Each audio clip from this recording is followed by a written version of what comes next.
Bismillahirrahmanirrahim. Assalamu alaikum, hürmetli izleyiciler. İslam ve Biz programımızın 69. saniyini görüşünlerini kızgın karşılayınız. Ben Abdullah Yalqın. Kadirli görmelerimiz hemen ma'lum bo'lgandek başlagan günden tabi bugün güngacha her haftada xilma-xil temalarda her bir Müslüman çuqum nayet roşan dalil isbotlar ustiga qurilgan şekilde tushunishi kerak bo'lgan masalalarni tema şekilde huzuruna sunib kelyapmiz. Şunun cümlesinden bugün yana huzurlarda oturuptuk. Tünügün e'lonimizni bergandek bugungi temamiz intayin muhim bir tema. Adı bilen programımızdan daimli mehmini hammalar tunuşup bo'lgan hurmatli ustoz Sharq Turkiston Ulamolar birligi a'zosi shundaqla Dunyo Musulmon Olimlar birligi a'zosi hurmatli Abdurahmon Jamal Kashg'ariyni ziyoratimizni qabul qilganligi uchun ko'p rahmat aytamiz. Rahmat. Allah razı olsun. Qadrli görürmelerimiz programımız YouTube ve Facebook kanallarımız arkalık naq meydandan takip ediyordu. Ekran alda çıkıp duruyotgan numaralar arkalık programımızga alakadar fikir teklif suallarına bu soruşturmalarni ümit qilamiz. Shundaqla köplügen qeyrindaşlarımızın paydalanishi uchun hem baharlab qo'yishni ham unutmaylik. Programımız kirib kelsak, unda olsa bugungi temamiz e'lonimiz bergandek yetakchilik, rahbarlik krizisi masalasida to'xtalamiz. Elbette bu mesele muhaciretdeki Sharq Turkiston xalqi arasida eng ko'p jedili bo'layotgan hammaga qarasangiz o'zini lider yetakchi deb bozorga selayotgan bir vaziyat yashayapmiz. Elbette bugün biz bu temada biraz bunu bir ichiga kirib bunun qandaq bo'lgan vaqtida haqiqiy yetakchining liderning qanday bo'lganligi, bu krizis nima uchun maydonga kelib qoldi degan jamiyatimizda bularni paranglashga tirishimiz. Aldı bilen biz yetakchilik krizisi degan nima degan shu savoldan boshlasak. Rahmat. Bismillahirrahmanirrahim. Cenab-ı Allah hamsına Peygamberimizge dua salamlar olsun. Bu yetakchilik degan tema cho'ng katta bir tema. Xo'sh. Bugun bu temaning faqat bir muqaddimasi sifatida ahamiyati haqida va qanday bo'lib bu krizis hal qilinmasa millatimizning masalasidan oldi qarab bo'lmaydiganligi va musulmonlarningki dunyoning orqada qolib qoldiganligiga qarata mush nuqtalarni markazlashtiramiz. Qolgan tafsilot haqida keyingi fursatlarda to'xtalamiz. Ama yetakchilik yoki liderlik deganimiz intayin muhim va nozik bir tema. Chunki yetakchilik mahoratinin hayatning har qaysi sohasiga ko'rsatadigan ta'siri nihoyat yuksak bo'ladi. Agar bir insonda yetakchilik mahorati bo'lib qolsa, siyosiy bo'lsin, iqtisodiy bo'lsin, fikriy bo'lsin yoki qaysi bir sohada bo'lib qolsin, bevosita ko'rsatadigan ta'siri bo'ladi. Lekin hayotning qaysi bir sohasida passivlik ahvoli ko'rilgan bo'lsa yoki salbiy natijalar yuz bergan bo'lsa, bu yetakchilik krizisi sababida yuz berdi. Qaysi sohada bo'lishda qat'iy nazar. Chunki yetakchi faqat bir bo'lmaydi, jamiyatningki har qaysi qatlamlar, har qaysi sohada ta'sir ko'rsatadigan yetakchilar bo'ladi. Masalan, bir millat musibatga duch kelgan bo'lsa, nima uchun duch keladi desa, isloh qilgandan bakrak buzadigan, Xo'sh. qurib chiqqandan bakrak o'rib tashlaydigan, millatni birlashtirgandan bakrak parchalashga harakat qiladigan yetakchilar sababidan millat musibatga, xafalikka, dard alamga duch keladi. Millatning beshidagi eng og'ir kulfatlar bu yetakchilarniki passivligi yoki passiv taraflari yoki salbiy taraflari sababidan yuz beradi. Xo'sh. Agar biz o'zimizdagi mustamlikadan qutulanmaslik ve dünya musulmonlarininki hammasi degdek tepildigan boshqalarning oqsiz qilish, faoliyatchan bo'lmaslik ve stili krizisdan iborat. Mushu krizislar bir qator qarab chiqadigan bo'lsa, men sanagan bu 4 turli krizisning yetakchilik krizisiga ve fikr krizisiga bevosita munosabat ekanligini bayqab olgan bo'ldi. Mush 4 turli krizisning yetakchilik ve fikir krizisining sadosi ekanligi, aksi ta'sir ekanligini bayqab olgan bo'ldi. Demek bir milletning tuzilishi olimlarning va yetakchilarning yaramliq bo'lishiga munosabatli bo'lsa, Xo'sh. millatning buzilishi yoki millatning orqada qolishi yoki millatning passiv holga tushib qolishi yetakchilar va olimlardan iborat bu ikki turli kishilarning buzilishiga yoki ularning yaramsizligiga munosabatlidir. Jamiyatni yetaklab boradigan asosiy qatlamdagi shaxs yoki tabaqa ish. Birisi siyosiy yetakchi, yana birisi ilmiy yetakchi. Bu yetakchilik degan nima desa, yetakchilik degan insonlarni nishon qarta yuzlantirish iqtidori va mahorati degan bu. Xo'sh. Yetakchilik deganimiz insonlarni nishonga qarta yuzlantirish iqtidori va mahorati degan bu.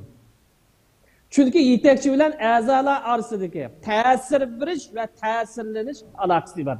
Ya'ni yetakchilik deganimiz yetakchi bilan a'zolar orasidagi ta'sir berish va ta'sir ko'rsatish yoki ta'sirlanish aloqasi bor. Mana bu yetakchilikning ta'rifi. Bu nuqtaga kelgan vaqtida balkim ba'zilar so'rashi mumkin. Yoki biraylar qarta deymizki, agar siz musulmonlarning liderlari bo'lganki, musulmonlarning yetakchilari bo'lgan, nima uchun aqidasi va vatan millatidan iborat bir butun kimlikka sodiq emas? Qarsak, ya aqidasiga sodiq emas, ko'plari bugungi islom dunyosi yetakchilari yoki vatanparvar emas, yoki kimligida bir chatoq bor. Nima uchun bu liderlar millatni to'g'ri yetaklab borolmaydi?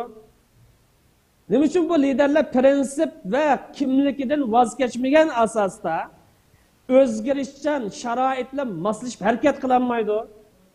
Nima uchun bu yetakchi liderlar davr bilan raqobatlashib boshqa millatlarga taraqqiy qilolmaydi degan bu savollarni so'rasangiz, bu savollar dal yetakchilik kirisiga munosabatli savollardir. Dal yetakchilikka munosabatli illatlardir. Xo'sh. Bunun cevabını yetakchilik krizisine sebep düşengençe tapqını buldu. Mesela İslam dünyasına yetakchilik qarsak, bir qancha hakimni hesab qilmaganda, aniq qilib aytgan vaqtida Turkiya bilan Malayziyaningki, balkim boshqa qism bor. Buni hesab qilmagan vaqtida ko'p sonliq hakimlarning passivligi, islom va musulmonlarning ishlariga ko'ngil bo'lmasligi, mustabidlikka, aqidasi va kimligiga sodiq bo'lmaslik qatorli bu illatlar dal yetakchilik kirisiga munosabatli. Mana bu biz olayli bir millat o'sibimiz bilan yoki dunyodagi milliard sonni egallagan musulmonlarningki liderlar bo'lib qolsin, duch kelayotgan kriz mana mushkil. Bu yetakchilik kirisi hal bo'lmay qolib qolsa, bizning masalamiz va boshqa musulmon ellarningki jamiyatning masalalari hal bo'lishi qiyin to'xtaydi. İşning ochiqishi har qaysi sohada, har qaysi maydonda yetakchi shaxslarni, yetakchi liderlarni yetishtirish bu intayin muhim. Bu kriz mavjud bo'ladigan bizning ahvolimizda ilgirlash, oldiga qarab manish ahvoli shakllanmaydi. Xo'sh. Ko'p rahmat. Haqiqatan afsuski o'zimiz yashayotgan, bizning yashayotgan bir masalalarimizni ifodalab bergan bo'ldi.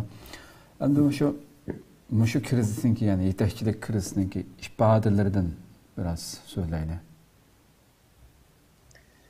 Bu yetakchilik krizisi bir asr, balki bir asrdan ko'proq o'zimizni misolga olsak, biz millat o'sibimiz bilan millatimiz va musulmonlar duch kelayotgan eng og'ir krizdan birisi. Bo'libmi biz Sharq Turkistonliklar yoki Uyg'urlar duch kelgan eng og'ir krizdan birisi yetakchilik krizisi. Elbette bu kriz şundan paydo bo'lib qolmaydi. Kechqunduzning orasida bir kechadlam yoki bir oydan o'tirib chiqib qolmaydi. Bu krizning paydo bo'lgan sabablari, ko'rinishlari va boshqa ifodalari bo'ldi. Xo'sh. Biz bu yetakchilik kriziga munosabatli kunimizda ko'rilib turayotgan bir bo'lik ifodalar yoki bir bo'lik ko'rinishlar va buni bir qancha nuqtaga bo'lib tanishtiramiz. Yetakchilik krizisining ifodalaridan birisi, birinchisi erkinlik dardisining tuvanligi. Bir davlatda, agar davlat bo'lgan bo'lsa, yoki bir jamiyatda erkinlikning cheklamga uchrashi yoki mustabidlikning avjalishi yetakchilik krizisining mavjud ekanligi ishoratdir. Demak, qaysi bir elda, qaysi bir davlatda, qaysi bir jamiyatda erkinlik cheklamga uchraydi ekan yoki mustabidlik avjaladi ekan, mana bu yerda yetakchilik krizisi mavjud demak. Chunki qobiliyatli yetakchi yoki salohiyati to'shqan liderlar ishlarning vaqt olib ketmasligi, ishlarning ko'p kuch olib ketmasligi yoki ishlarning ko'p chiqim olib ketmasligi nuqtasidan boshqalarga salohiyat erkinlik beradi. O'zining mansibidan qo'rqmaydi, huquqini qo'ldan ketkazishdan qo'rqmaydi. Kuchni tejab qilish uchun, chiqimni tejab qilish uchun, vaqtni tejab qilish uchun, ishning obdan ma'nish uchun boshqalar fursat yaratib beradi. Bu kimning qo'lidan ya kim qiladigan ish desa, mana qobiliyatli yetakchi yoki salohiyat qo'shgan lider qiladigan ishdan iborat. Ammo yetakchi yoki lider sanalgan kishilar qobiliyatsiz bo'lib qolsa, lider bo'lganligi bilan, mansabda o'tganligi bilan faxrlanib yotadi. İşlarınki öz yolda icabi ilgirlemini onun bilan karılmaydı. Çünkü onun ko'ngil bildiğini yançuk yoki mansab ibaret. Hem şundalı başkalar erkinlikini vermeydi. Neticede özümü bir iş kılanmaydı ve başkalarını işkiyini koymayı tutulu kaçan oldu. Mesela adli bir misalını alsak, başka yanı koyup durup Mısır'ın misal alsak, Mısır'ın 80 bin doktor profesörleri Amerika'da hizmet etti. Ne için degan bu sual? Belki sorilishi mumkin.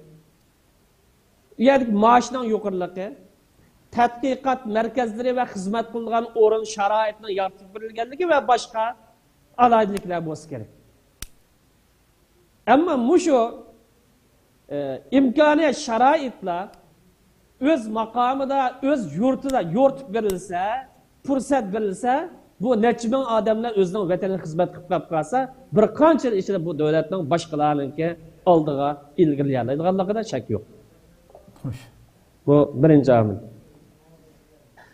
Ikkinchi omil yetakchilik krizisining ifodasi, ikkinchi omil ijodiyatning bo'lmasligi. Ijodiyat demak har sohada yangilik yaratish demakdir. Ijodiyat faqat sanoatga ham xos emas, texnikal xos emas. Fikr ishlab chiqarish, masalan, insoniyatni to'g'ri yo'lga yetaklash, insani qarindoshlikni joyiga ekilish, payg'ambarlarningki ko'rsatmalari asosida dunyoviy tinchlik o'rnatish degan o'xshash qaysi bir sohada bo'lib qolsin, bu doirasi keng bir masala.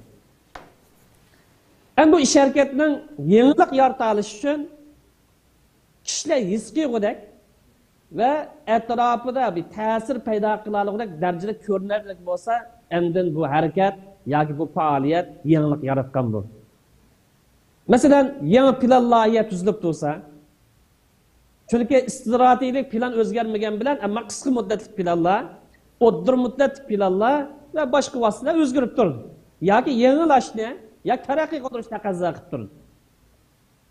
Masalan, yangi natijalar ko'rinib tursa, aning kendidan yangilik yaratish harakati yoki ijodiyat yaratish harakati shakllangan bo'ladi. Xo'sh. Chunki bu yangilik yaratish bu yetakchilik mas'uliyati. Yetakchi olga odamda mushkil salohiyat, mushkil qobiliyat topilsa, aning kendidan bu layoqatli yetakchi olgan bu. Agar yangilik bo'lmasa, 10 yil ilgari ish, ya'ni 10 yildagi aynan takrorlangan bo'lsa, demak bu yerda ijodiyat yo'q. Ijodiyatning bo'lmasligiga dal bu yetakchilik kirisi mavjud demak. Üçüncü ifadesi yetakchilik krizisining yeganlikni shakllantirib qo'yish. Men bo'lmasam ish bo'lmaydi. Men bo'lmasam ish tugaydi degan o'xshash bunday bir ufqimni berib qo'yash, bu yetakchilik krizisiga iborat. Yetakchi bo'lgan odam o'ziga o'xshash odamlarning ko'payishini asos qilmoqda. Yoki yetakchi bo'lgan odam o'ziga o'xshash odamlarning ko'plab yetishib chiqishiga ko'ngil bo'ladi. Bu haqiqiy yetakchilikning xarakteri. Ammo men bo'lmasam ish bo'lmaydi deb futilkashan bo'lish, yoki boshqalarning ro'yini sundirish, yoki yosh avlodlarning uningdanmi taraqqiy qildirib, liderlik salohiyatini yetishtirishga ahamiyat bermaslikka, mana bu dal yeganlikni shakllantirib qo'ydigan birdan-bir illatning birisi. Bu nuqtadan deymizki, tashkilot olsun, yak jamoat bo'lib qolsin, tashkilot, yak jamoat yoki boshqa organlar yegani shaxsiga bog'linib qolsa, bu yetakchilik krizisi demektir. Nima uchun bunday deymansa, chunki tashkilot olsun yoki jamoat olsun yoki bir organ bo'lsin, yegani deb qaralgan shaxs harakatlansa, bu tashkilot harakatlanadi. U shaxs uxlab olsa yo to'xtab qolsa, bu tashkilot ishlab chiqarishdan, harakat qilishdan to'xtab oladi. Faoliyatlari aslab ketadi. Shuning uchun bu yetakchilik krizisi deymiz. Shuna tashkilot a'zolarining prinsipga bog'lanmay shaxsiy bog'lanib qolishi. Ya'ni paloni olim bo'lmasa ish bo'lmaydi. Yoki paloni dahi bo'lmasa ish bo'lmaydi. Yoki palon bo'lmasa bu siyosiy harakat bo'lmaydi degan o'xshash shaxsiy bog'lanib qolishi hem kollektif şekilde hamkorlashib harakat qilinmasligi va muassasalashish hukumininki yo'qligini keltirib chiqadi. Demak, tashkilot a'zolarining prinsipga bog'lanmay yegani shaxslar bog'lanib qolishi, mayli tashkilot olsun, mayli jamoat olsun ya boshqasi olsun, bu nimani shakllantirib qo'yilsa, kollektiv shaklda harakat qilish eng shakllanganligini va muassasalashish hukumining yo'qligidan darak beradi. Mana bularning hammasi yetakchilik krizisidan kelib chiqadigan illatlar. Xo'sh. Bu sababdan shaxsni muqaddaslashtirishdan saqlanib, prinsipni muqaddaslashtirish ahamiyat berish lozim. Shaxsni muqaddaslashtirish saqlanib, prinsipni muqaddaslashtirish agar vahiy tava bo'lsa, ijtihod bo'lsa u ayrim masala. Kurashni shaxsiyga bog'lab qo'ymay, prinsip bog'lash intayin. U vaqtda palani bo'lmasa ish qilinmaydi degan bu pasif illatdan qutulib, ruhana, ya'ni ruhliq holatda, irodalik holatda oldiga qarab boradigan yosh avlodlar borliq keladi degan gap. Agar yegan shaxs bog'lanib qolib qolsa, uning og'zidan chiqqan gap muqaddaslab qarilib qolsa va yektabi bo'lgan masala bo'lsa-mi, u vaqtda bu harakat yoki bu jamoat yoki bu faoliyat bir falaj holatga tushib qoladi degan gap. Bu yetakchilik krizisining 4-alomati ya ifodasi layoqatsizlik. Ham layoqatli yetakchi qanday bo'ladi desa, bu layoqatli yetakchi o'ziga ergishadigan murtlarni yasab chiqmaydi. Layoqatli yetakchi o'ziga ergishadigan murtlarni ko'plab to'plab olmaydi. Uning maqsadi emas. Xo'sh. Balki texmi ko'p yetakchilarni yetishtirib chiqadi. Mana bu yetakchilikning salohiyati.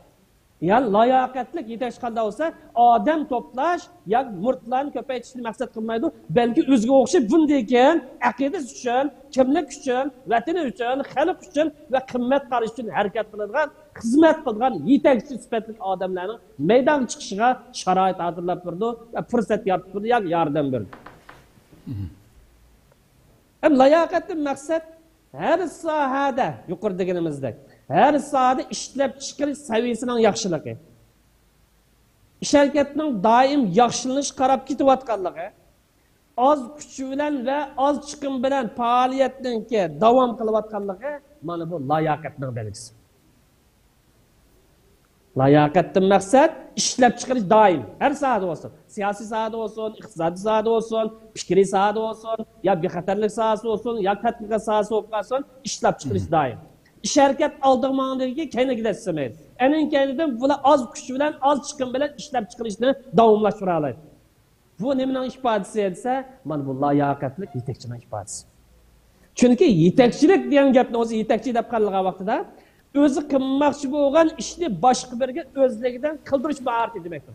Qanday odamni yetakchi deymizsa, ya'ni o'zi qilmoqchi bo'lgan ishni boshqa birisiga mecburlamasdan öz ixtiyori bilan o'zligidan qildirish mahorati demek. Xo'sh.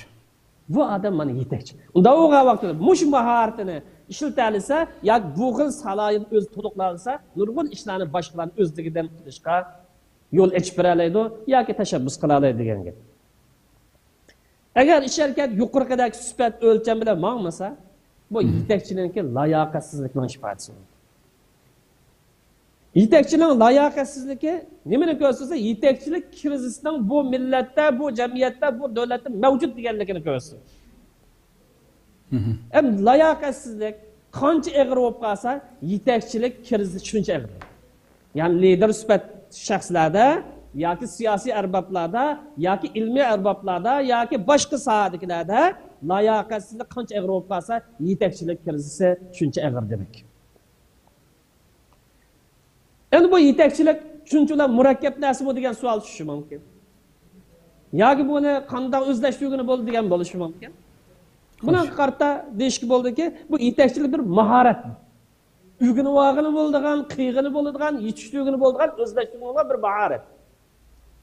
Bu yetekçilik bir maharet boğanlık için yetekçilik layaketini, kanda yetiştiğini bulursa yetekçilik maharetlerini öğreniş. Yetekçilik yetiştirdiğin, ya yetekçiden yetiştirdiğin kurslarga katlaşış, ya ki məxsus şuxil fakultetlarda, mekteplarda okuş, faaliyetçen şəxslərin sübətlərini özləşdiriş və təşkili fəaliyyətlərə ya kollektiv hərəkətlərə əmri qatnış arqılı bu yetəkçilik maharetini ya yetəkçilik səlahiyyətini bunu özləşdirgən, yetişdirgən bulur. Bu yetəkçilik krizistiki ifadələrinin 5-incisi əxlaq rəayət qılmaslık. Yetəkçilik krizistiki illətlərinin birisi əxlaq rəayət qılmaslık. Yetekçinin gap sözleri, şirketleri ve stilinin ahlakı uygun bulması bu yetekçilik krizisinden varlıqıdır. Yani yetekçilik krizis var diyen gap. Yetekçilik illet var, pasiflik var, ebgalık var diyen gap. Gap sözler qarsak normal emas, şirketler qarsak ahlak uygun emas, stili qarsak ahlak uygun emas. Demek bu yetekçilik kim buluştan qat'i nazar, krizis var, illet var diyen gap. Hoş. Bu yetekçi qanday bo'lib qolsa, ağzıdan çıkan gap şunda çıkdı, şirketler şunda oldu, istedi şunda oldu. Mana bu ölçemni qo'yish lazım. Bu haqda biz ilgari yomon ko'p to'xtaldik, shuni tafsiliga kirmayman. Nima uchun bunda deymiz? Chunki yetakchilik degan bu mol dunyo uchun qilgan ish emas musulmon nisbatan. Musulmon nisbatan yetakchilik sharaf emas, balki mas'uliyat deb qaraymiz. Chunki yetakchilik degan mol dunyo uchun bo'lgan ish emas, yoki shuhratni deb qilgan ish emas, yoki unvoni olganlik uchun bo'lgan ish emas. Belki yetekçilik maharet yetildirişte ilgili, hatta zuvandarazlık kılışta ilgili bu ahlaklı özleştiriş demektir. Mana bu adam mana yetekçilik süpüdüge ega olgan, yetekçilik layaklı ega olgan adam. Hoş. Çünkü yetekçi gap sözleri ve şirketlerde ahlaklık bolsa, elingan kararları ve kılmakçı olgan şirketlere ahlaklı bağlanıp çıkır. O vaqtida bu yetekçi təvə olğan təşkilat mənsubları krizisdən və məğlubiyyətdən, yoki aloqalarning buzilishdan, yoki pasiv illatlarning yuz berishdan saqlanib qoladi. Mana bu yuqorqi 5 turlik masala bu yetekçilik krizisining ifodalari xulosalsak, erkinlik darajasining tuvanligi jamiyatda yoki davlatda, ikkinchisi ijodiyat bo'lmasligi liderlikda, uchinchisi o'zini yegani shaxs ben bo'lmasam ish bo'lmaydi, millat taraqqiy qilolmaydi deb boshqalarni ta'til yo'liga boshlash. Dördüncüsü layakatsizlik, beşincisi ahlak ra'ayet qilmaslik. Bu yetekçilik krizisiga aşkar olgan ya meşhur illetlerden ibaret. Köp rahmet abi, müşahede bir insanın kalısı şu sual kildimdi. Dinimiz hakikaten teşkilleniş, cemaat şekilde iş qilish, bir lider, bir rehberinin keynide yol başlayışıda iş qilishni tavsiya qildim buni. Yuqoridami liderlikning qanchalik muhim ekanligini programmaning boshida ozroq tilga olib o'tgan bo'ldingiz hamda. Bugun hamda shu butun muhojiratni ep-essa hamda shu xalqimizningki nurg'unlagan shu yuqorida so'zlab o'tilgan shu krizislar mavjud bo'lganligi uchun jamiyatda har qaysi davlatlarda, har qaysi yashayotgan yerlarimizda şu yerdeki rehberlerinki albatta insan mükemmel emas, her xil kamchilikleri, mushu yuqorida so'zlab o'tilgan mushu krizisninki ifodaları deb o'tilgan narsalarning biri yoki ikkisi yoki hammasi tepilganligi sababdan shu jamiyatning ichidagi nurg'unlagan kishilar yaratmagandek yoki mushu narsalarni ilgari surib turib nurg'un shaxsiy tashkilot tashlab bir lider rahbarning keyingi agishning o'rniga ushaq yakki do'konlarning ichilib ketishiga jamiyatda masalan biz hozir hamma ko'rib turayotgandek buningga qanday qaraysiz? Bu nariga qo'yimiz bu jamiyatningki islomning nariga qo'yimiz buni shunday qilish texmbak parchalanishni keltirib chiqamdi yoki bu masalani qanday o'ngshash kerak sizcha? Bununla iki noktadan cevap vereyim. Çünkü bundan keyin to'xtalmoqchi bo'lgan temalarga kirmoqchi. Birinchi masala kollektiv şekilde yoki guruh şekilde harakat qilish yoki o'zaro hamkorlashib, birlashib harakat qilish bu dinimizning yo'l yo'riqi, dinimizning farmoni buyrug'i. Xo'sh. Chunki Qur'oni Karim qarasak, Qur'oni Karim payg'ambarlarga xitob qilgandan boshqa musulmon mo'min jamoatlar xitob qilgan vaqtda yakki shaklda xitob qilmay, buyruq kollektiv shaklda xitob qildi. Ya ayyuhallazina amanu. Kollektiv shaklda xitob qilyapti. Kollektiv shaklda ish harakat qilish buyuryapti. Parchalanishdan, bo'linishdan, yeganlikni da'vo qilishdan va har turli illatlardan ogohlantiryapti Qur'on Karim. O'ziga qarasak. Sunnat qarasak, bundan nurg'un ko'rsatmalar bu. Dinimiz eng kichik ibodatdan tortib yuqori bo'lgan ishlarga qadar musulmonlarga o'z bashimchilik bilan ish qilganligi, yakki faoliyatni bazaga solishdan bakara kollektiv faoliyatga hamkorlikning muhimligini eskartgan hujjatlar, bular hadis shariflar yomon ko'p. Bular bu imorat deb atalgan, yoki yetakchilik deb atalgan, yoki sultonlik deb atalgan, yoki hokimiyat deb atalgan hadislar qarasak, bu yerda bir musulmonningki, musulmonlar jamoatini tutib menish, musulmonlar birligini tutib menish, ahli sunna va jamoaninki aqidasini, fikrini, yo'lini, yo'nalishini tutib menishga, hamkorlashib faoliyat qilishga yuzlantirgan nurg'unlagan hujjatlar bor. Bu haqda keyin to'xtalamiz. Xo'sh.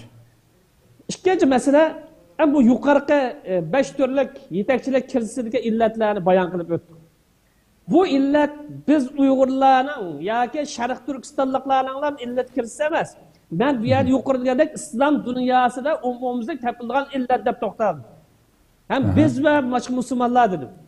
Endi bu yerda o'zimiz qarasak bir millat o'lisimiz bilan Uyg'urlarni markaz qilgan Sharq Turkistonlik o'lisimizdan o'zimiz bir qator qarab chiqsak, siyosiy faoliyat qilayotgan, siyosiy harakat elib berayotgan shaxslar yoki guruhlar yoki tashkilotlar oldimiz ko'rinib turibdi.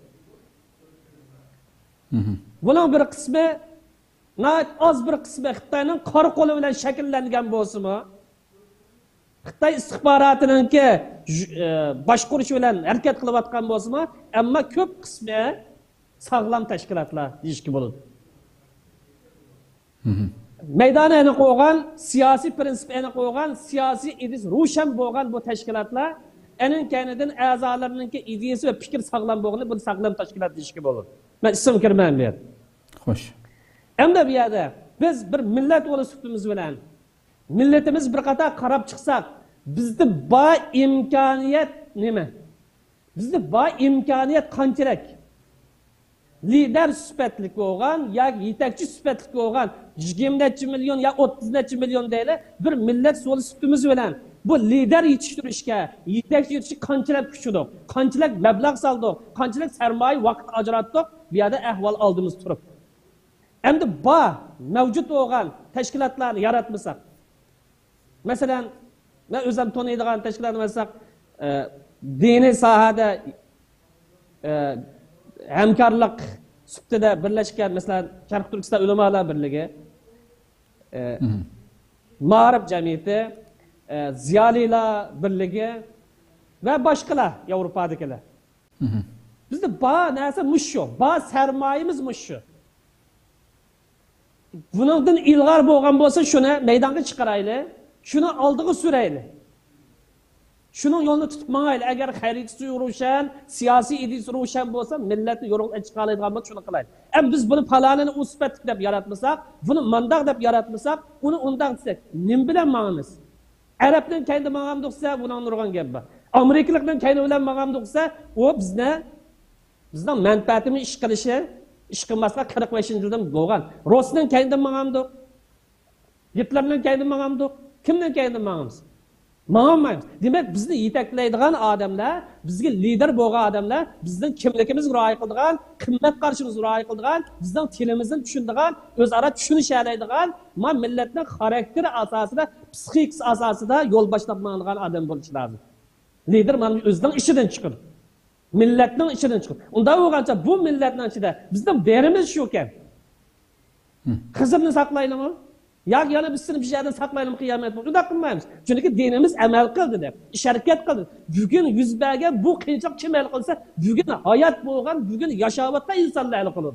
İslam'ın ko'rsatmasi bo'yicha. Unda bo'lganchada bugun boy imkonimiz shu ekan, mushni bilan ish qilamiz, mushni bilan harakat qilamiz, mushni bilan moslashib turib qilamiz, to'g'ri so'z qo'llaymiz, xato yeri pasif yer bo'lib qolsa, unga ilmiy, ijobiy tanqid tuz chiqarib mangamiz.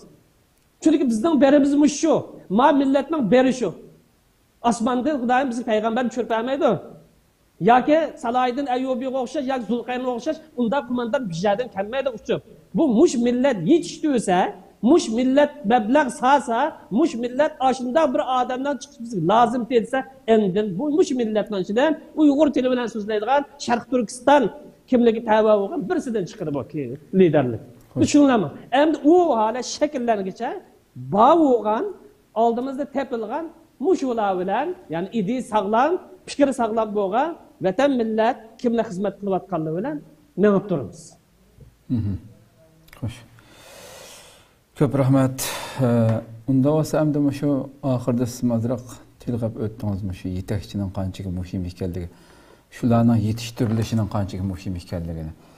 Mush yetakchilik va jamiyat har bir jamiyatda nurg'unlagan yaxshi ish deb qilinayotgan nurg'un ishlar bor masalan. Mush yetakchilik o'rnidagi kishilar nima ish qilish kerak? Shunda bir avlodlarni yetishtirish uchun mush yaxshi amal ikkisining o'rtasidagi farqni bir yetakchilik bilan. Yetakchilikning ahamiyati haqida bugun ko'p to'xtalmaymiz, chunki ayrim to'xtalishimiz mumkin. Qisqalar deb o'tib ketdim. Bu yetakchilik salohiyatini paydo qilish bilan va boshqa yaxshi amal yo savobli amal deb qilayotgan ishlar bir selishtirib qarab baqsak degan bir nuqta. Xo'sh. Chunki yetakchilik nayt ahamiyatli, nayt muhim bir tema. Bir millatning taqdirining o'ngshilishi yoki o'ngshalmasligi birinchi bo'lib kimga tava desa liderlarga, yetakchilarga, ya'ni sog'lom ideologiya, sog'lom qimmat qarashga ega liderlarga munosabatli bir masala. Endi millatimizning va musulmonlarningki ilgariligimizdek hozir krizisi her sohadagi, faqatlam siyosiy sohadagi emas, her sohadagi sog'lom yetakchilarning kamchil bo'layotganligi namoyon bo'lmoqda. Xo'sh. Millatimizning eng chong dardi nada? Ishlarimizdan oldi qarab maqmasliklar. Ve musulmonlarning krizisi nima uchun hozirgidan ilgari mangmayotdi bo'lsa, her sohada siyosiy, iqtisodiy, fikri, harbiy, askariy, istixborot, tashviqot, tadqiqot va oldi nurg'un sanog'ilgan mushtimlarimizda yetakchi sifatli odamlarning kam bo'layotganligidan maydon kelmoqda. Agar millatimiz ichida o'zimizni misolga olsak, musulmonlarning bir qismi bo'lishimiz bilan millatimiz ichida dinini o'ttirahonlik tushunchasi bilan tushundigan. Oshqun emas yoki islomning prinsiplari ta'tu qaraydigan passiv adga emas. Dinimizni o'ttirahonlik tushunchasi bilan sog'lom tushunadigan. Millatimizning bir butun kimligimiz aqida, vatan, millat qisqartsak. Bunu 8 omil deb ilgari to'xtalgan. Millatning bir butun kimligiga rioya qiladigan, o'z sohasida mutaxassislashgan va boshqalar bilan to'g'ri muomala qilish, adab, axloq mahoratiga ega bo'lgan 5 lider bo'lgan bo'lsa oramizda, bularning siyosiy harakatga, siyosiy kurashga, ozodlik harakati ko'rsatadigan ta'siri intayin kuchli bo'lgan bo'ladi. 30 million bir millatning ichida 5 lider har qaysi sohadir. Süpten emassa İslamni o'ttirahonlik tushunchasini tushunadigan, millatning bir butun kimligiga rioya qiladigan, o'zining sohasida kasbiylashgan va boshqalar bilan to'g'ri muomala qilish mahoratiga ega bo'lgan 5 lider mavjud bo'lgan bo'lsa, bizning ishlarimiz, faoliyatimiz oldi qarab mangan bo'ladi. Bu Uyg'urlar yoki Uyg'urlarni markaz qilgan Sharq Turkistonliklar kimlik, hurlik, adalet ve insanlık için köreş kılıvatkan bir millet bolusuptu bilen kabiliyetlik liderlerge yoki yetakchilarga intayin muhtaç. Adamdan sanedin bekrek Yani bu milletimizin sani hazır 35 milyon, 50 milyon olsak 15 milyon kemmisin. Bunun orada 5 liderge 15 milyondan bekrek muhtaç. 15 milyon insanın ornaga muş millet doğru yeteklep mağalıdığın 5 liderge intayin muhtaç. Bu noktadan buna ahmiyetine çensek buldu. Hoş. Şuna muhaciretke, Türk vatanga imkaniyetimiz bulmagan gün faaliyet kılışkan. Şu muhaciretke milletinin evlatlarına, nerede bolsun dünyanın nerede yaşayan bolsun, milletinin evlatlarına, senin şagitin emez, senin okuğuçun emez, ama milletinin perzenti, milletinin evladı. Bunda qarash lazım. Bunu murt kılıp fayda kılmaz bir layakatsiz yetiştiriş, senin hakkın emez, bu milletinin perzenti. Allah'ın sana tapşırgan amanetkin buluş katnazır. Bu meseleye bunda qarash lazım. Şuna milletinin evlatlarını bir bütün kimlikini qoğduğun asasda. Yani bu evlatlarının akidesini qoğduğun, ahlakını qoğduğun, tilini qoğduğun, milletperverlikini qoğduğun, vatanperverlikini qoğduğun ve kıymet karşılığı qoğduğun asasda liderlik yetiştirdiğin, yoki yetakchilik maharatini o'rgatadigan maktablarda o'qitishimiz intayin muhim. Hoş. Her sahada qobiliyat adam muhtoj, lekin biz hammadan bekrak ma millatni to'g'ri yo'lga boshlab, ma millatni hozirgi har zabonlikda o'tkazadigan bu liderlarga intayin muhtoj. Shunga har qaysi tashkilotlar qanday bo'lishidan qat'iy nazar, ya'ni Xitoyning qo'li bo'lmagan tashkilotlar, her qaysi tashkilotlar iqtisodining %10%ni millatga yetakchilar qo'shuvini yetishtir uchun sarf qila olsa, millatning beshiga kelgan va kelayotgan musibatlar yengillatishda yoki azaytishda yoki yo'qotishda alohida buning ta'siri bo'lgan bo'ladi. Chunki vatansizlik tugamaydi ekan, xofalik tugamaydi. Musibat, dard, alamni tugamaydi, balki oqidan mustamlaka mavjud bo'ladi ekan, xofalik oqidan chiqib turib paydo bo'lib turadi. Bir hilis tugsa ikkinchi bir hilis paydo bo'lib turadi. Anin keyin mayli ijtimoiy yordamga shug'ullanayotgan tashkilotlar bo'lsin, bularni bu yetakchi qo'shuvni yetishtirishga alohida ahamiyat berish lozim. Gerçi yetim yesir qiyinchilik va ahamiyat berish muhim bo'lsa, ammo bularning qiyinchilik mustamlik mavjud bo'ladigan, vatansizlik mavjud bo'ladigan o qiyinchilik tugamaydi. Bu qiyinchilikni tagidan hal qilish uchun liderlarni yoki yetakchilar qo'shuvini shakllantirib bu masalani tub yiltizini hal qilishga kuchash lozim. Mablag'ning ko'p qismini shu yoqqa ajratish lozim. Shundaqlar bu yerda madrasa solgan muhojiratda, maktab qurgan ba'zi millionerlar Hoş. ahvoli qarta davtin, balki millionerdir yoki ko'pdir yoki ozdir. Shundaqlar madrasa va maktab solgan ba'zi millionerlar vaizlarni yetishtirgandan yoki maosh qo'g'lishadiganlarni yetishtirgandan bakrak millatga bir asqatqidek yetakchilarni yetishtirish uchun millat ta'minlayotgan mablag'ning oz degan 10%ni bu lider yetishtirishga ajratishi bularning bosh tortib qo'yilmaydigan majburiyat. Yaman emas u yerda bor maktablar bor, madrasalar bor. Ko'pincha qarsak ya buningda vaiz chiqadi yoki maosh qo'g'lishadigan odam chiqadi. Millatning muhtoj bo'layotgan u emas bugungi kunlikda. Millat muhtoj bo'layotgan narsa liderga muhtoj, har sohada yetakchilarga muhtoj. Shu bular millat ta'minlayotgan bu mablag'ning ozgan 10%ni yetakchi yetishtirishga ajratish bularning bosh tortib qo'yilmaydigan majburiyat deb qarayman. Am undan boshqa moddiy imkoniyat yaxshi bo'lgan kishilar dunyoning nerede olsun, mayli xizmatchi olsun, tijoratchi olsun, toshchi olsun, aqchiko'kchi olsun, imkoniyat yaxshi bo'lgan bu kishilar Allah'ın razılık için kılıbatkan hayır sahavetlerinin bir kısmını milletke yetakçiler qo'shuvini yetiştirish için sarf qilarsa, masjid sağandek savabqa, yetim yesirning beshini siylagandek savab erishgan bo'ladi. Doğru. Bu ish nim foydasi edimiz. Ma millatni ma xafalıktan qutqizish uchun bizga yetakchi lazım. Bizga lider, sağlam fikirlik, sağlam ideallik lider lazım. Bugün kunlikda 100 odamni yangidan musulmon qilgandan bakrak, ya'ni o'xshash sifatlik, o'xshash nusxadagi musulmonni shakllantirgan bakrak bir liderni yetishtirish, kuch chiqarish uningdan avval.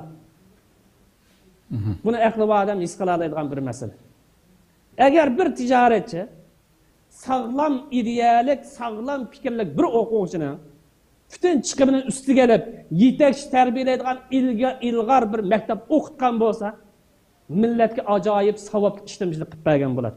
Hamda qiyomat kuni qadar uzilib qolmaydigan, oqaqidan kelib turadigan savobli ishgan bo'ladi.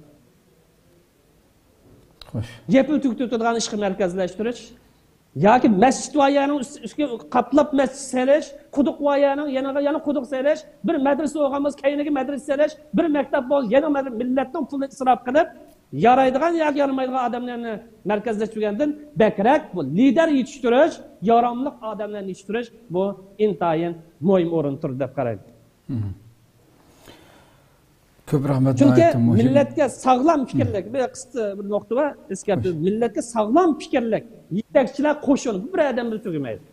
Har sohada millatga sog'lom fikrlik, yetakchilar qo'shin yetishtirish har qanday fazilatlik amalning, har qanday yaxshi ishning oldida tursak mubolag' qilgan bo'lmaymiz. Men buni ilgari misol keltirdim. 100 odamni yangidan musulmon qilgandan bir odam lider qilib, ma millatni, ma ummatni qutqazganlik avlodi. Chunki sog'lom fikrlik, yetakchilar qo'shin yetishib chiqsa, qo'shin lazim. Yaxshi ishlarni taxmin rivojlantirib yapmangani bo'ladi. Har turli qiyinchiliklar bor, bularning aqlining o'tkirligi, qobiliyati, mahorati bilan bu qiyinchiliklar hal bo'lish uchun hal bo'lish yo'li qarab mangadi. Hamda siyosiy faoliyatimiz, hurlik ko'rishimiz taxminmi jonlanadi. Xo'sh. Gapim tugadi bu nuqtada. Allah razı olsun. Nəhayət muhim temalarga temalarni tilga olib o'tdilar. Müşahadam diyeni müşahada sormay ötenmeyim şu. Hamda hakikaten biz müşahada bir ahvalda turayotgan bir vaziyette. Bazı tırnak içindeki bazı mekteplerden yok ya ki kurslardan yok. Müşahadın ki mesela şu prezidentlerini yetiştiriyotgan bütünler bu siyasiden yirak halette terbiyeleyimiz degan fikrni o'tirib qo'yishi nimaning natijasi ekan. Amaliyotda shu balla mayli shu yerda dinni o'rgansimi yoki boshqa aşağıdan dars sistemasini o'rgansimi, uning sirtiga bu siyosiy bir ruh bilan kelgusida millatiga xizmat qilish ruhi bilan yetishtirilmay, faqatla o'zi o'qiyotgan qarig'ularcha shu yod edish, o'qish, shundan keyin o'qish bitirish oxirida sil degandek abaytlik qilib o'tgandek yoki vaiz yoki maoshchi tarbiyalab chiqishdan iborat bir natijaga oladigan shaklda emas, balki u ruh bilan kichigidan shu ruh bilan tarbiyalangan bo'lsa, kelgusida ham diniy bilim va ham boshqa sohasi o'zi yaxshi ko'rgan bir kasbni o'rganib chiqsa, albatta bu millatga nurg'unlagan har xil sohalarda foydasi bo'ladigan bir yaramliq bir avlodlarni yetishtirgan bo'ladi hamda. Mushunda bir fikrning kamdan yiroq turib hech bir narsaga qatnashtirmagan shaklda tarbiyalanishi yoki yaxshimi bu hamda. Nimaning natijasida buni fikrga kelgan bu insonlar? Bu biraz çoğunluk bir temamda ayrım programma qilish to'g'ri keldigan. Ama qisqacha bir mulohazamni deb o'tsam. Xo'sh. Bizning qanday bir vaziyatda turayotganligimizni yoki dinimizning ko'rsatmasi bo'yicha qanday bir sharoit turayotganligimizni his qilinmaslik munosabatli bo'lsa kerak. Balkim uningda ilg'or fikrlar bordir. Ben uqmagan masalaga kirmayman. Masalan, hozirgidek bir vaziyatda her bir Uyg'ur, her bir Sharq Turkistonlik jang maydonida desak, dal to'g'ri aytgan bo'lamiz. Xolimisun jang maydonida. Chunki dinimizning ko'rsatmasi bo'yicha vatan mustamlika tushgan kundan tortib bu tajovuzchilikqa, dushmanlikka qarshi turish bütün imkon taqobil turib shu musulmonning ustiga, şu milletning ustiga farz ayn. Biz farz ayndan taqviya etamiz. Bu noktada qarasam bu mesele hal bo'ladi hamda. Xo'sh, xo'sh. Hamda bu onga bek tafsili kirmaganimiz hozircha balki munosib chunki men yuqorida deb o'tdim. Burungi bir zamonlarda ba'zilar deydigan misol olsak, bu ko'nroq bir zamonda bir mesk imom bo'lsam bo'ldi deydigan, 10 odam gibi qartib vaz nasihat qilsam bo'ldi deydigan, yoki bir maktabda o'qigan bo'lsa bir maoshdan bizni topib olsak, ishimiz tutmadim deydigan. O ideya 20 yilning oldida bo'lgan bo'lsa, hozirgacha ba'zi yerda tukkan yo'q. Millatning dunyoning vaziyati qanday ketyapti? Musulmonning vazifasi bu masalalarda qayt o'ynash lazım. Ama bu yerda bir nuqta borki, men keyin bir programma to'xtalaman.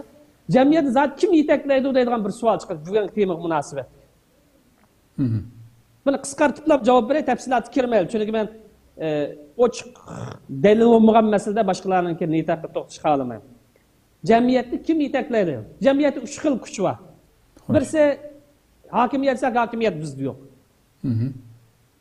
Siyosiy arboblar deb turaydi. Siyosiy maydondagi shaxslar deb turaydi. Sog'lom fikrlik, sog'lom ideali siyosiy arboblar deb. Endi jamiyatni har zaman to'g'ri yo'lni yetaklab turadigan, xatolashgan deb yo'l ko'rsatadigan, yo'l xaritasiz turadigan ilm ma'rifat arboblari. Bu har zaman bu har zaman tugab ketmaydi. Hakimiyat mullaqasimi ilm ma'rifat arboblari mavjud bo'ladi. Ojizlashishi mumkin, uxlab qolishi mumkin, lekin yo'qolmaydi. Uchinchi bir kuch bor, iqtisodiy kuch, boylar kuchi. Mush uch kuchdan ki bu temada ayrım tafsil to'xtaladi. Siyosiy arboblar yetaklab manish eng to'g'risi bu millatni yoki ilm ma'rifat arboblari yo'lning to'g'ri xaritasini chizpasa, siyosiy arboblar ijro qilsa, bu to'g'risi shumi? Yoki bo'lmagan bo'lsa pulga tayinib bir bo'lak mollalarni qo'ltiqqa qistirib cho'giltayotgan boylarni yetaklab manishi u avlami yoki u to'g'rimi? Bu mesele cevap tapsaklar mesela. İlim ma'rifat egalari birinchi o'rinni ololmaydi ekan. Siyosiy arbab, siyosiy mansabdagilar oldiga o'tib olib, ilm ma'rifat egalari o'g'iltaman, qaydimni ma'ndurman desa, ish ta'tursi qarabman. Chunki tadqiqot, fikr ishlab chiqarish, yo'l xaritasizliganlar ilm ma'rifat arboblari. Siyosiy arboblar ilm ma'rifat egasi bo'lsa, u ilm ma'rifatning odami.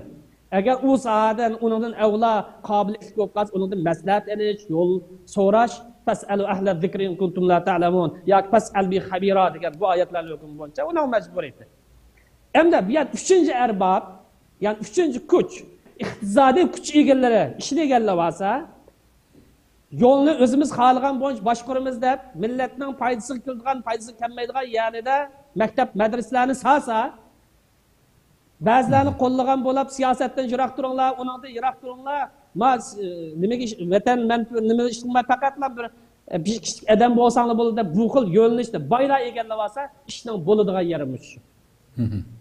Yani kelib chiqadigan natija shu. Tafsilotiga kirmayman, chunki mavtim muhim, jamiyat kim yetaklaydi? 3 xil kuch, ilmiy kuch, siyosiy kuch va iqtisod. Bu haqda ayrim programma quramiz, tafsiloti uchun.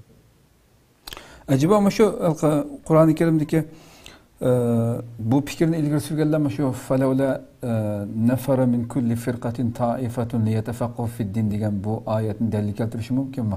Xuddi dinde yetişkenler başka sahaga yoki siyasi bu nimelerge aralashmasligi kerakdek mühne hata tushunilishning natijasi emasmi bu?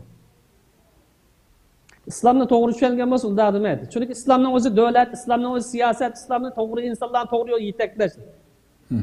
Bu tarixdan bir qarasak, payg'ambarlarning ko'rsatmamiz qarasak, payg'ambarimiz ilohiy va yetkiz payg'ambar, davlat boshqarishda rahbar, qozilik qilishda, sud ishlari adliyasini boshqarishda, qozi harbiy sohada faoliyat qilishda, harbiy qo'mondon butun qobiliyat, butun sifat payg'ambarning mujassamlash. Mush payg'ambarga atbo bo'ladigan odam qanday o'zini mening siyosat bilan ishim yo'q, muomalatdan ishim yo'q, men faqat o'zimning ishim bos qo'zqim to'ysa tugdi deyaladi. Qanday sog'lom musulmonlarchilik? Buning tafsilotiga kirmaganimiz hozircha inshaalloh ayirib kiraylik.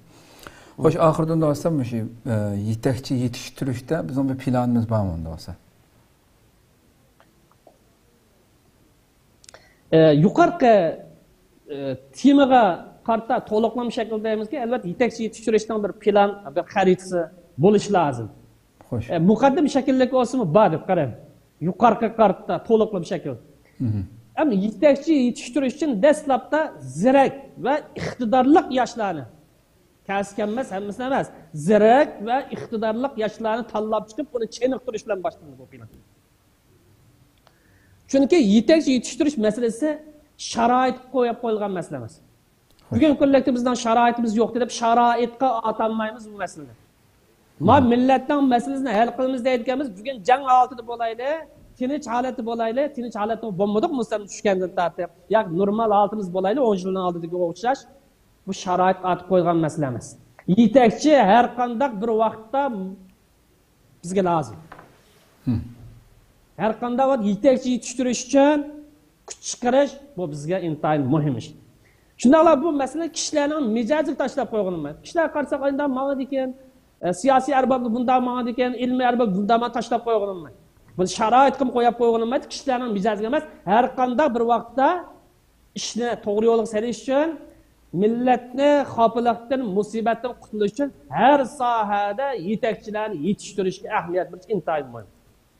Men sharoit qanday bo'lishi diqqatingizni. Ba'zan ne deyish mumkin? Bugun degan bunda vaqt o'qib nima qiladi deb. Unda deydiganlar yo'q. Mana bu yetakchilikning qimmatini, ahamiyatini tushunmaganlar so'zlaydi bu gapni. Bugun bir namoyish bo'lishimiz bilan men mustamlikdan qutulgan bo'lmaydi. Bugun bir yerga el sunish bilan bu xafalikdan qutulgan bo'lmaydi. Men millatni hozirgi chachalang'ulikdan qutqizib, buning to'g'ri yo'l, to'g'ri ideya bilan bir yo'lga ekkiladigan mana bu xil odamlar o'tirib chiqqan vaqtda bu yo'l taqimmi jonlanibman. Shunga biz endi bu ishga hozir degan o'qiyda vaqt emassak, yana 10 yildan keyin yana shu holat o'zgarmaymiz.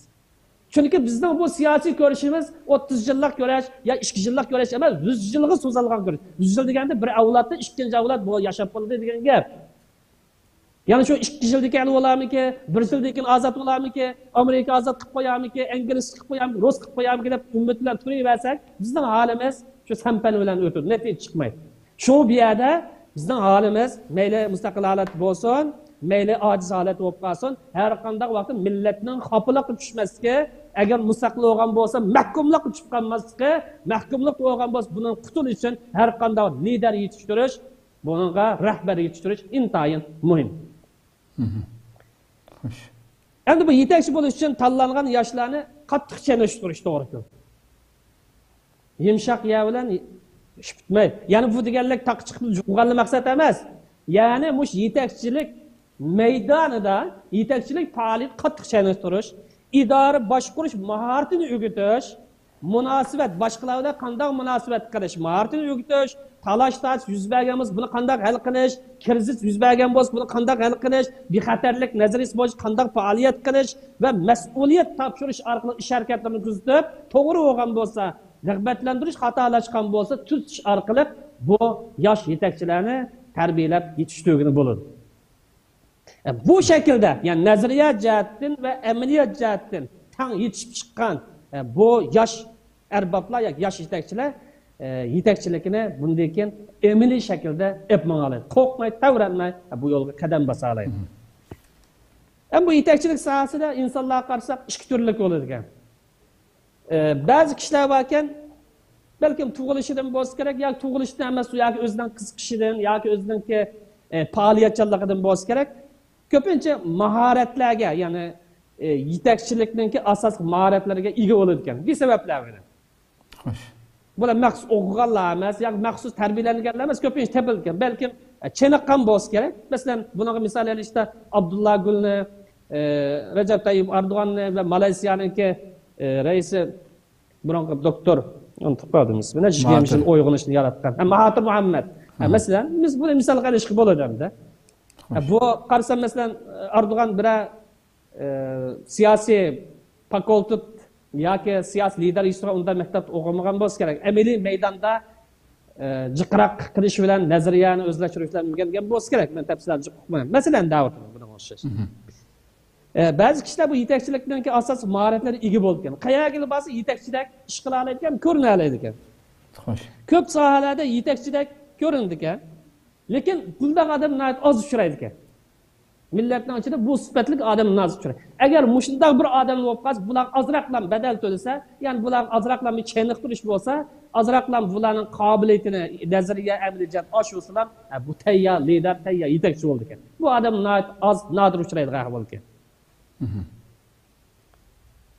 Ya'ni ba'zi bir kishilar borki, ya ko'p sonliq deylar, ular o'z sohasida yetakchi bo'lishga yaraydi.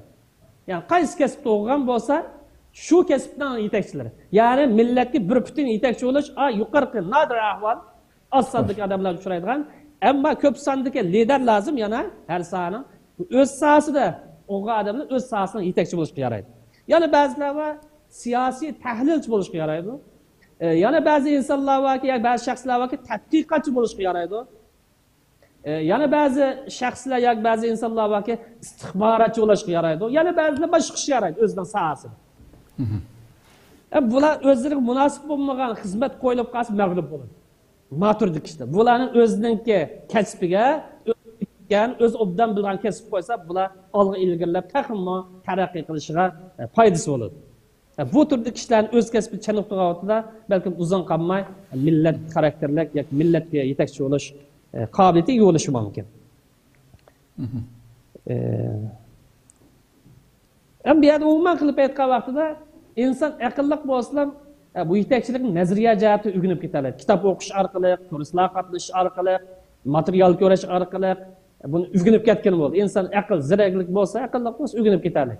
Lekin amaliy jihatdan o'rgangan yetakchilik bilan nazariya jihatdan o'rgangan yetakchilik chiqisi o'xshash saviyada bo'lmaydi, o'xshamaydi. Ya'ni amaliy maydonda o'rgangan yetakchilik u ayrim bir masala. Yetilish, praktik qilish ayrim masala. Ammo nazariya jihatdan kitob o'rganib olgan bu yetakchilik bu anında töven o'rin turadigan yetakchilik. Bu yetakchilikning nazariyasini bilish bilanlar yoki yetakchilikka munosabat kitoblarni o'qish bilanlar yetakchi lider bo'lib olgan bo'lmaydi. Bu biz dunyoda nurg'un insonlar bor. Jiq nazariyani biladi, jiq kitob o'qiydi, lekin bu lider sifatli insonlar oz chiqadi. Masalan, Turkiyani misol qilish mumkin. Bizga qo'yib turaylik, masalan, mahkumlik qildi. Turkiyani misol qilaylik.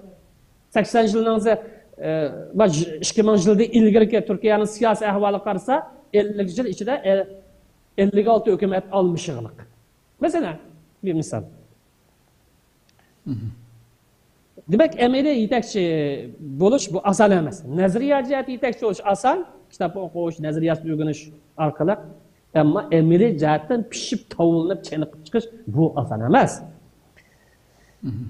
Xulosalar vaqtida bu yetakchilik mahoratini yetildirishning to'g'ri yo'li nima desa, yetakchilikni nazariya jihatdan o'rganish, amaliy jihatdan faoliyatlar qatnash orqali chiniqish, amaliy yurgizish ve başkalarınki her türlü ilgar tecrübelerden ve fikirlerden faydalanish orqali bu yetakchilik mahoratini o'rganay deb qolsa, o'rgangan bo'ladi. Eng yaxshisi buni nazariya bilan amaliyotni birlashtirsa, mana bu insonlar sog'lom yetakchilik, liderlik ruhi shakllandi. Xo'sh. Ko'p rahmat, Alloh razı olsun. Evet, güzel. Çıkıp böyle inşallah. Köp rahmet, vaktimiz bu toşup açtı. Ama şunu müşahit tüketsek inşallah aldığımız kapta görüşemiz. Kadirli görünmelerimiz şuna kadar bugünkü 69. sanımız bu ahırlaşkan oldu. Demek qanchalik muhim ekanligi aldı bilen yetakchilarimizga dunyoning har qaysi joylaridagi bu suhbatlar inşallah quloqlarga yetib bora. Bu o'tkinchi bo'lgan muddatlik bo'lgan bu davrlarda mayli nada yashagan bo'lsin, nada bir ishning beshida turayotgan bo'lsin, uni kelgusi avlodlarni yetishtirishning qanchalik muhim. O'zi ko'tarayotgan bu bayroqni xotirjam holatda taslim qiladigan, topshira oladigan yosh liderlarni, rahbarlarni, yetakchilarni yetishtirishning qanchalik muhim ekanligi chiqib turdi. Shundaqla ota-onalar har qaysi maktablar, o'quv-o'qitish ishlaridan qilayotgan, shug'ullanayotgan bu kishilarimiz bu qanchalik muhim ekanligi, ya'ni farzandlarimizni kichigidan boshlab ana shundaq bir da'vo tuyg'usida bu shuur bilan yetishgan insonlarni tarbiyalashning qanchalik muhim ekanligini ko'rib turibmiz. Buni ham biz ishg'ol qilingan tariximizda yashab keldik, qadrli ko'rganlarimiz. Bizning dushmanimiz, ya'ni bir millatning ichida yetakchi shundaq rahbarlarningki u millatni shu tajovuzchi dushmanga qarshi harakatlantirish kuchining bor ekanligiga dushmanimizmi ishongashga, mayli tarix kitoblarimizni o'qiydi, mayli ta hozirgacha xalqimizning ichidan qanchilgan liderlarimiz, yozuvchilarimiz, olimlarimizni Xitoy olib ketdi. Qandoq yo'q qildi? Bu kommunistlar emas, kommunistning oldidagiga qarab boqaylik. Millatni yetiştira oladigan, bir yerga olib kela oladigan deb ko'zini shundoq tikkan har qanday ziyolilarimizni, rahbarlarimizni bir shaklda yo'q qildi. Bugun shu ochiq hayotni yashayapmiz. Chunki biladi dushmanimiz bizningki. Bir millatning ichida shu rahbarlarning mavjud bo'lishi o millatni uyg'ota oladiganligi ishinidir. Shuning uchun vaqti-vaqtida yo'g'ishtirib turadi. azraqla milletga ko'zi ko'ringan hamon uni bir şekilde yo'qotib keldi. Şunun qarab turibmi biz bundan ibrat elishimiz sirtdikila her sahada bu rehber yetiştirish, bundaq kishilarga, bundaq alohida qobiliyati bor kishilarga cho'qim uninki o'zining qobiliyatini joriy qildirib, taraqqiy qildira oladigan sahna hozirlab berish, ularni har xil sohalarda maydon hozirlab berish intayin muhim bir narsa bor. Kelgusimi ana shundaq yetishgan insonlar bo'lgan vaqtda biz nurg'un ishlarimiz oson bo'ldi. Ayati davlatni qo'limizga olsaqmi, ana shundaq yetishgan insonlar bo'lmasa qanday boshquramiz yani. Rabbim inşallah bu kamchiliklarimizni, nuqsonliklarimizni en qisqa vaqtda tuzitib berishga muyassar qilsin Rabbimiz hammamizni inşallah. Allah ömür basa aldığımız hafta o'xshash soatdan boshqa bir temada ko'rishguncha aman bo'lg'aysizlar. Assalomu alaykum va rahmatullohi taala va barakatuh.